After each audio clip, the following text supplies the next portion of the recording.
that somebody has earned money. Yeah. And, and what happens is they lend it to somebody else who's got better ideas, and they cut a deal, and then that person with the better ideas is going to pay it back. And if it works well, it helps resource allocations go well, providing people like the entrepreneurs and all of those. They need capital. They don't have capital themselves. And so somebody's going to give them capital, and they'll give them credit along those lines. Then what happens is it's not managed well in a variety of ways. So I did another book on principles of big debt crises that go into that. And it's free, by the way. I put it free online as a PDF. So if you go online and you look Principles for Big Debt Crises under my name, you can download it in a PDF, or you can buy a print book of it. And it goes through that particular process. And so you always have it overdone in always the same way. Everything, by the way, almost everything happens over and over again for the same reasons. Okay. So these debt crises all happen over and over again for the same reasons. They get it overdone. In the book, it explains how you identify whether it's overdone or not. They get it overdone. And then you go through the process of making the adjustments according that. And it explains how they can use the levers and so on. If you didn't have credit, then you would be everybody be stuck. So credit is a good thing, but it can easily be overdone. So now we get into what is money? What is credit? Yeah. Okay, you get into money and credit. So if you're holding credit and you think that's worthwhile, keep in mind that the central bank, let's say, it can print the money. What does that promise? You have an IOU. And the IOU says you're going to get a certain number of dollars, let's say, or yen or euros. And that is what the IOU is. And so the question is, will you get that money, and what will it be worth? And then also you have a government, which is a participant in that process, because they are on the hook. They owe money. And then will they print the money to make it easy for everybody to pay? So you have to pay attention to those two. I would suggest, like you recommend to other people, just take that 30 minutes, and it comes across pretty clearly. But my conclusion is that, of course, you want it, and even if you understand it and the cycles well, you can benefit from those cycles rather than to be hurt by those cycles. Because I don't know, the way the cycle works is somebody gets over indebted, they have to sell an asset. Okay, then I don't know, maybe that's when assets become cheaper. How do you acquire the asset? It's a whole process.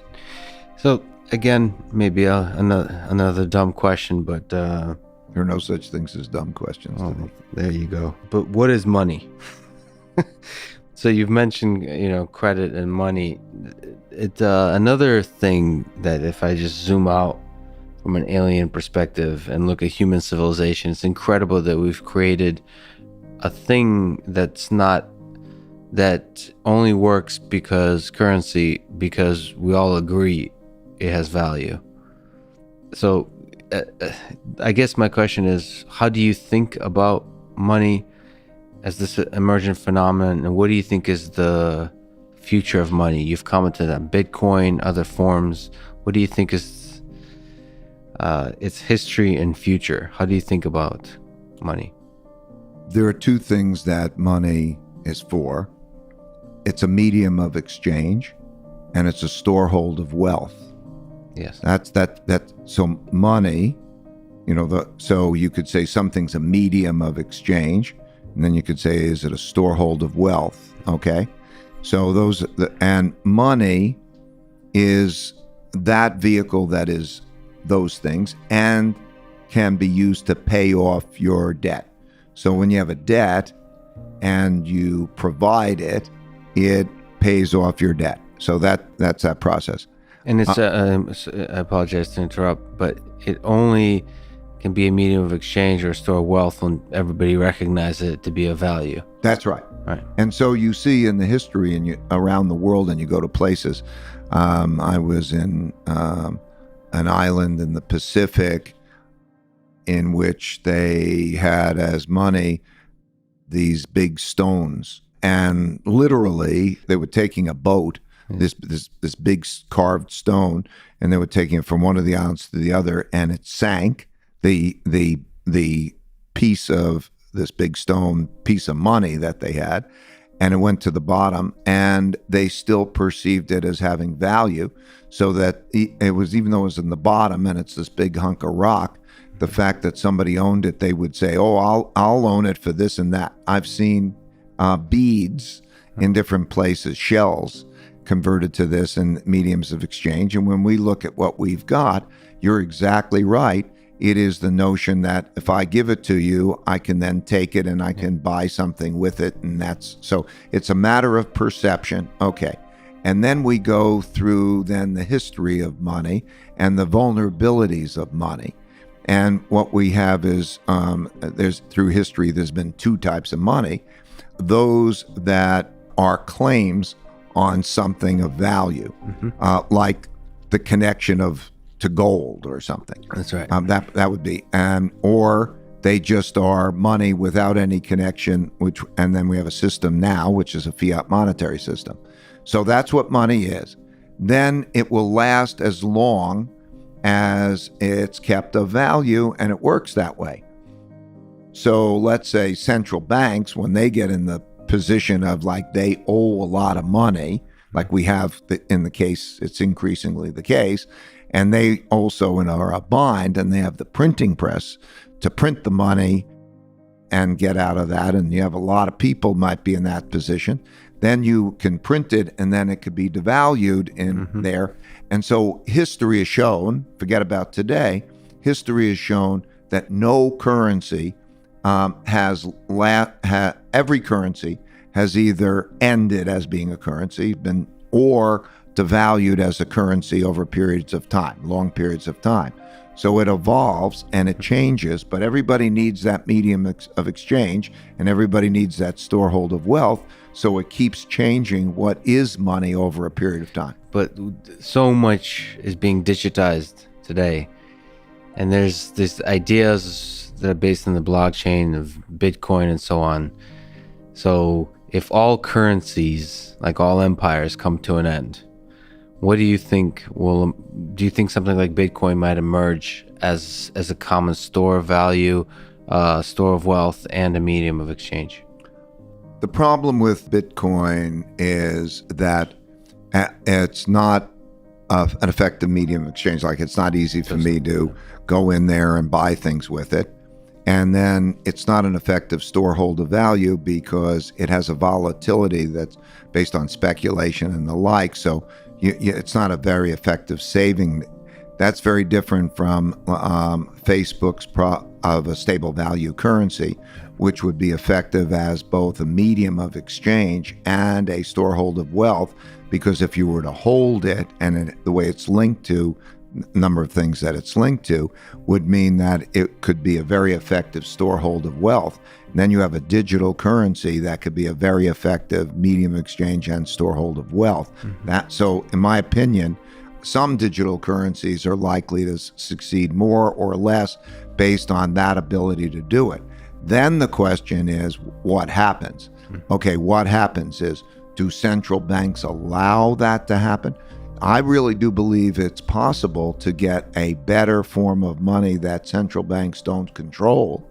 Okay? A better force of money that central banks don't control. But then that's not yet happened. And we also have to, and so they've got to go through that evolutionary process. In order to go through that evolutionary process, first of all, governments have got to allow that to happen, which is to some extent a threat to them in terms of their power, and that's an issue. And then you have to also build the confidence in all of the components of it to say, okay, that's going to be effective because I won't have problems owning it. So I think that digital currencies have some element of potential, but there's a lot of hurdles that are going to have to be gotten over. I think that it'll be a very long time, possibly never, but anyway, a very long time before we have that, let's say, get into a position that would be in a effective means relative to gold, let's say, if you were to think of that, because gold has a track record, of thousands of years, Right. All across countries. Yeah. It has its mobility. It has the ability to put it down. It has certain abilities. It's got disadvantages relative to digital currencies, but central banks will hold it. Like there's central banks that worry about others. The other countries' central banks might worry about whether the U.S. dollar is going to print that. And so the thing they're going to go to is not going to be the digital currency. The thing they're going to go to is gold or something else, some other currency. They got to pick it. And so I think it's a long way to go. But you think it's possible that one day we don't even have a central bank because of a currency that's cannot be controlled by the central bank is the primary currency? Or does that seem very unlikely? It would be very remote possibility or very long in the future. Got it.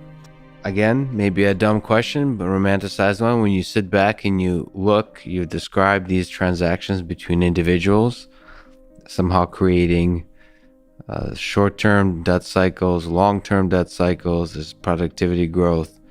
Does it amaze you that this whole thing works? That there's however many hundreds of millions of people in the United States, globally over 7 billion people, that this thing between individual transactions, it works. Yeah, it amazes me. Like I go back and forth between being in it, and then I think, like, how is that really possible? I'm still I look up credit card, I put it on, the guy doesn't know me. Yeah, it's all signs. strangers. Okay, we're making the digital entries. Is that really secure enough? And that kind of thing. And then it goes back, and it goes this, and it clears, and it all happens.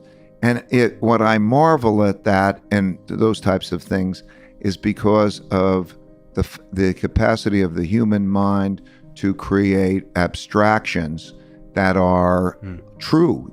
It's imagination, and then the ability to go from one level, and then if these things are true, then you go to the next level, and if those things are true, then you go to the next level, and all those miracles that we almost become common. It's like when I'm flying in a plane, right, or when I'm looking at all of the things that happen, when I get communications in the middle of, I don't know, Africa or Antarctica, and we're communicating in the ways where I see the face on my iPad of somebody, my grandkid in someplace else, and I look at this and I say, wow, yes, it all amazes me.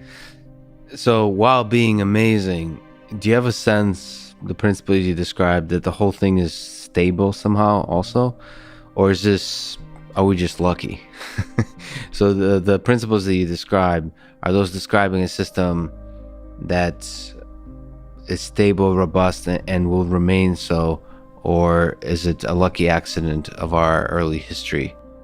My area of expertise is economics and markets, so I get down to like a real nitty-gritty. Yes.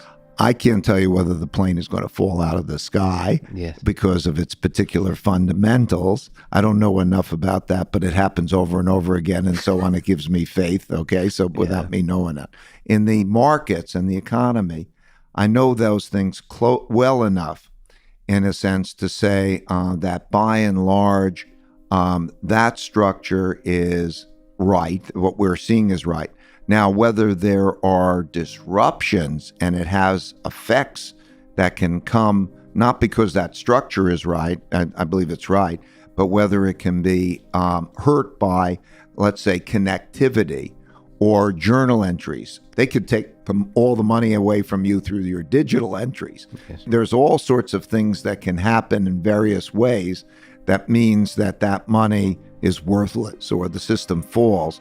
But from what I see in terms of its basic structure and those complexities that still take my breath away, I would say knowing enough about the mechanics of them, that doesn't worry me. Have you seen disruptions in your lifetime that really surprised you? All the time. This is one of the great lessons of my life, is that